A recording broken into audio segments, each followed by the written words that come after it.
Okay, ladies and gentlemen, financial advisors, welcome to today's Hangouts on Air broadcast from FPPad. I am Bill Winterberg of FPPad.com, and joining me today is a gentleman by the name of Blane Warrene. Blane, thank you for joining me. Absolutely. Great to be here, Bill.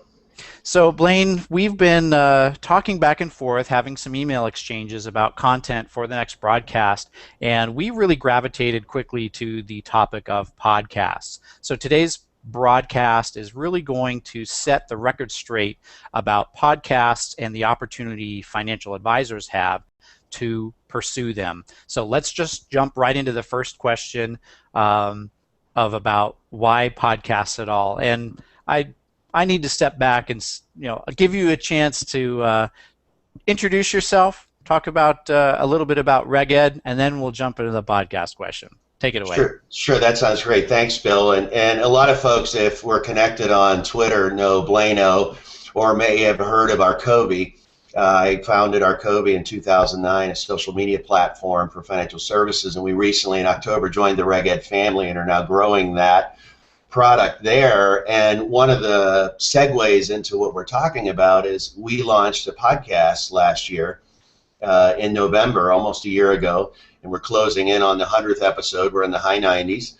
And so I thought it was perfect time to share a little bit about our lessons learned and experience, talk a little bit about why, and then also later perhaps share some tips about the nuts and bolts of creating podcasts. Great. So you have, correct me if I'm wrong, it's the Social Media Minute. That's your podcast, right? That's correct.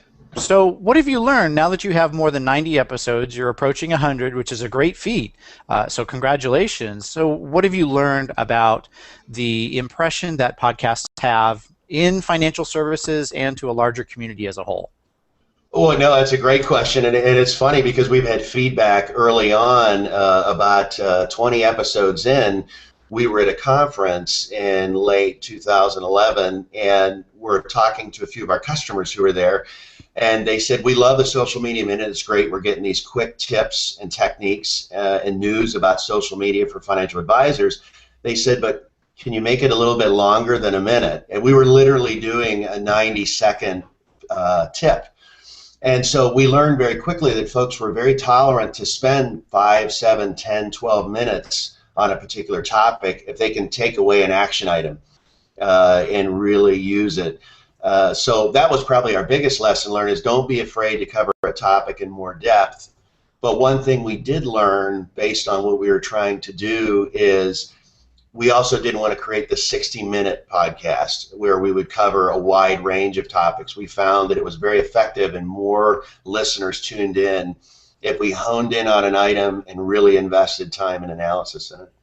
So I've started a podcast and syndicate a lot of content. So this broadcast, as an example, is something that I'll take the audio from and I'll use that to create podcast material. But I also create podcasts on their own as standalone pieces of content.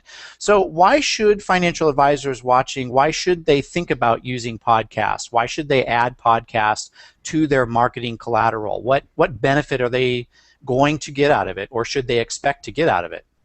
Oh, that's a great question, and I think it really comes down to the way advisors work with their customers and prospects and their influencers. Is they share their story, they talk, and they tell a story, and often that's where they're most relaxed and most comfortable.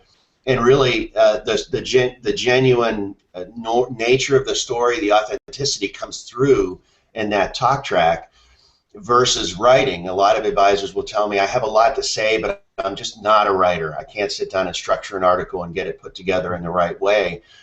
And the beauty of the podcast is anybody can listen to it from wherever they want. It can stream, they can download it, they can listen to it on the fly on an iPhone or an Android smart device. So they're very versatile in how you can use them, not only in getting them to your listeners, but also in your social media strategy. It's very friendly to embed and share audio into your stream. All right. So if you've convinced some of the viewers to think about pursuing podcasts, let's jump into the mechanics of creating a podcast. What kind of costs should an advisor expect? Do they need to buy a microphone? Do they need to buy special software to create the podcasts? So walk me through some of the initial costs required so that a financial advisor can get started in podcasting. Well, number one, a microphone's worth its weight in gold. So I would say your biggest investment could be your microphone. And it's not as scary of a number as some people might think when thinking of gold. It doesn't cost as much as an ounce of gold. But definitely you want to spend $50 to $100 on a decent microphone. That's either a USB microphone specifically made for your computer, or even a professional microphone that you can connect through some units and various little adapters to get into your computer. That's really one of the bigger expenses. As far as the software, there are free and very approachable pieces of software that help with podcasting. The two that I always recommend is, if you're on a PC, I suggest learning to get comfortable with Audacity because it has all the capabilities and it's free, as in free beer. So it's very useful on the PC side, and everybody that has a Mac, which, as we see from the recent technology study released in the past month, continues to trend dramatically. Oh yeah. GarageBand comes with every Mac, and actually for $15 you can add it to your iPad and podcast right from your tablet. So there's a lot of capability there, and that's a very small investment because you already have the PC one way or another.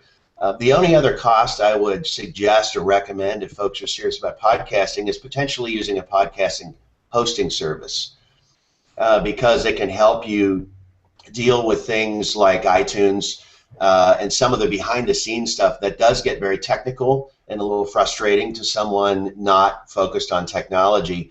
They take the mystery out of handling all of that syndication, and they also give you a bunch of tools for distributing and for measuring your audience. And the example I would share is one we use, which is Blueberry. Yeah, absolutely. I actually use Blueberry as well for the FPPad podcast. I'm going to switch my screen over to the Blueberry website so advisors can get a sample of that. It's BLUBRRY.com is where that gets. And the reason I use it is because it plugs in pretty well with the WordPress platform. FPPad.com is built on WordPress, so anytime I want to add a post, I just do it via WordPress, and down below my main content there's just a real easy box that says where's the location of your podcast file. I fill that in, hit the verify button. That's basically all I need to do. So Yep. when my post goes live, there's an embedded player directly in the post, and that same content from the website goes out to iTunes. There is some setup required to make that connection and get approval to have an iTunes podcast, but once that's done, Blueberry takes care of all that syndication behind the scenes. So what attracted you to Blueberry, and what's the one thing that you really like out of a service like Blueberry? Oh, absolutely. Well, the first thing we wanted to do was make this very easy for our listeners, and we knew that audience would grow as we cultivated it, and we wanted them to have the same experience I've gotten listening to other podcasts like Leo Laporte and some of the other very well-established podcasts, where it's a wonderful experience. I go to the site, everything's right there. Click play, click download, click subscribe. And so we looked around, and Blueberry had that WordPress integration, which of course our blog is WordPress. Mm-hmm. And so we needed that easy button for publishing. And I love the player and the fact that people can embed, download, take it, do whatever they want with it, and share it and make use of it, and also connect to iTunes. We find that over the year that we've cultivated, about a third of our traffic comes from iTunes. So that's a stat you normally can't get on iTunes. So Blueberry, being the intermediary, gives us great insights into who's listening and how they're getting to it. Yeah, and so that leads me to my next question. Once advisors and once you and I have successfully set up Blueberry, we're getting these metrics, we're getting these statistics about the reach and the impressions that our podcasts have. So are you using that information, those metrics, to cultivate content?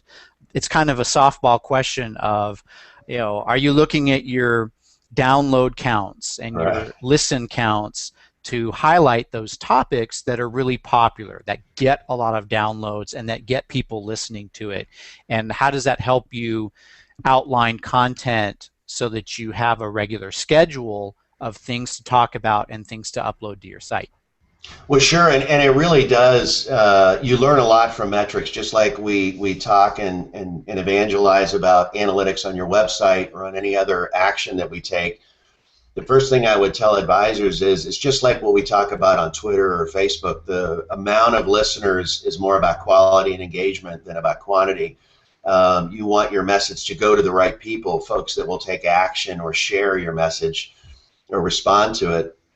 And when you're looking at the analytics, we put out an episode. I can't remember the episode number, but it was on we called it the LinkedIn and Twitter divorce, when Twitter decided to lessen the integration that was available.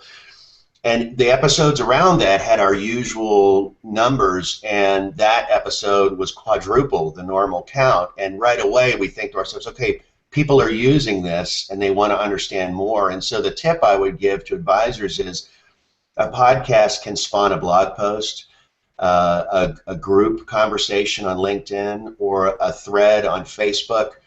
There's so many segues into other types of content. This really folds into your content strategy of what's our message and where can we share it. So those analytics are very important. Yeah. So for advisors that are listening to us, maybe they're a little bit more excited about going into podcasts. Now they've heard about tools like Blueberry. Maybe they have a Mac with GarageBand that can start creating this content. Do you have some quick tips? Maybe you have a list of things that advisors can follow to do a 1, 2, 3 step process to not ensure success, but really get them started and to get that ball rolling so that there's some momentum built with a podcast marketing strategy. Oh, absolutely.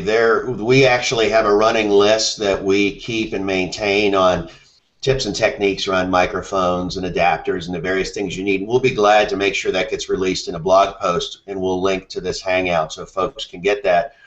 But a couple of tips that I always give people that I would share here is, and it's not always, even though it's common sense, you forget about it. I'm even guilty of sometimes being in the middle of recording a great track and I left my ringer on my phone. And it rings and I'm done and I'm starting. And it's amazing how you forget something like that. So, one of the biggest things is think about where you're going to record it and cordoning off that space for yourself when it's time to record so you get that clarity of mind. So that you don't have ringers and buzzing and vibrating devices sitting around. It really does help you stay on focus because you're usually looking at the microphone and you need to have that singular focus. And also, I would say having a calendar and really thinking about the things you want to speak about and mapping that calendar out, knowing that you're going to tweak it and have things that you might ad hoc respond to. But it's amazing even just keeping a little hit list of items on a piece of paper or on a project plan that will help keep you very focused on your podcast. All right, very good. We're approaching about 15 minutes in today's broadcast. So if advisors have some questions, maybe there's some blanks that we haven't talked about, because certainly we haven't exhaustively covered from point A to point B of all the steps involved. Certainly we've mentioned some resources that are available, but should advisors have some questions, should viewers have questions, how can they get in touch with you, Blane, to just bounce some ideas off you and see what your feedback is? Absolutely. There's three ways. My Twitter handle is on my lower third there. Thank you for the tip, Bill. Sure. It's a little blurry, so you got to say it out loud. So my Twitter handle is Blano, Blano. Good. And I would welcome any questions there. Also, reged.com, reged.com. There's a contact us on the site, and it accepts emails asking about podcasts. So there's no requirements there to be asking us about our products. And also certainly write on our blog, which still resides at arkobi.com, which is arkobi.com. You can certainly submit questions there. And as I mentioned, we'll make sure we print this tip sheet up on the blog as a follow-up to this Hangout. That's great. That's great. Thank you, Blane, for joining me and for walking through all these ideas about podcasts and sharing a lot of your success and insight as you approach the century mark with the Social Media Minute. So, viewers, don't forget, go to the iTunes store and go search for the Social Media Minute, and you can view all that content that Blane and his colleagues have posted out there for advisors. So, let me switch over to the schedule that's going to close out the rest of 2012. Next week on December 14th, I'm going to be talking about Windows 8 with Matt Abar of Finfolio. Then we'll break for the rest of the year for 2012, and we'll pick back up early in 2013 on January 4th, again at 4:15 p.m. Eastern Time. I'll be talking with Neil Ryan. He runs a company called Bullseye Financial Communications. So Neil and I are going to have a great discussion about copywriting and all things writing and written communications that financial advisors can leverage. So once again, Blane, thank you so much for joining me today. Absolutely. Great to be here, Bill. All right, and ladies and gentlemen, thank you for watching, and we'll see you next Friday, 4:15 Eastern, for another episode of FPPad On Air. Have a great weekend. Thanks.